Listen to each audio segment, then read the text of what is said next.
శతాబ్దాల కళ మన దేశానికి దండయాత్రల మీద వచ్చిన మొఘల్స్ కానీ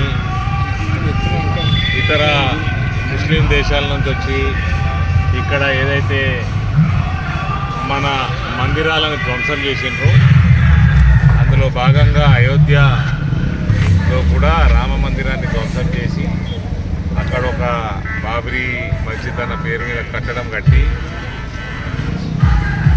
ఆ కట్టడాన్ని 91లో 92లో అది కూలిపోయి ఇవాళ కొన్ని శతాబ్దాల ప్రతి హిందువు కళ నెరవేరబోతా ఉంది. జనవరి 22 నాడు రామ మందిర ప్రతిష్ట, రామ్లల్లా ప్రతిష్ట అయోధ్యలో ఎన్నో ప్రాణత్యాగాలు, ఎన్నో ఉద్యమాలు అయోధ్య కానీ భారతదేశం కానీ చూసింది.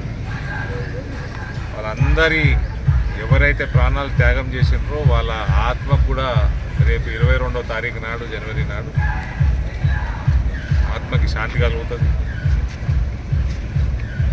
రాముడు జన్మస్థలానికి తిరిగి వస్తున్నాడు.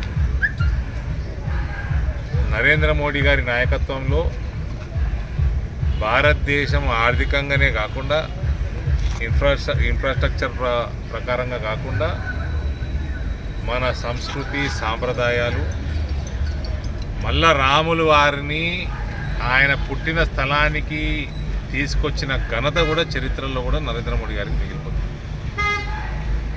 ఇటువంటి కార్యక్రమంలో భాగంగా అయోధ్యలో పూజలు నిర్వహించి రాముల వారి పూజలు నిర్వహించి ఆ అక్షంతలు ప్రతి ఇంటికి రావడం ప్రతి ఒక్క భారతీయుని అదృష్టం. రానున్న కాలంలో కూడా రామరాజ్య స్థాపన కోసం ప్రతి ఒక్కళ్ళు కష్టపడాలి. అటువంటి ఆదర్శవంతమైన పాలన దేశంలో ఆల్రెడీ ఉన్నది, మళ్ళా తెచ్చుకోవాలి. రాష్ట్రంలో కూడా అటువంటి పాలన రావాల్సిందిగా అందరూ కోరుకోవాలని నేను విజ్ఞప్తి చేస్తాను. Thank you.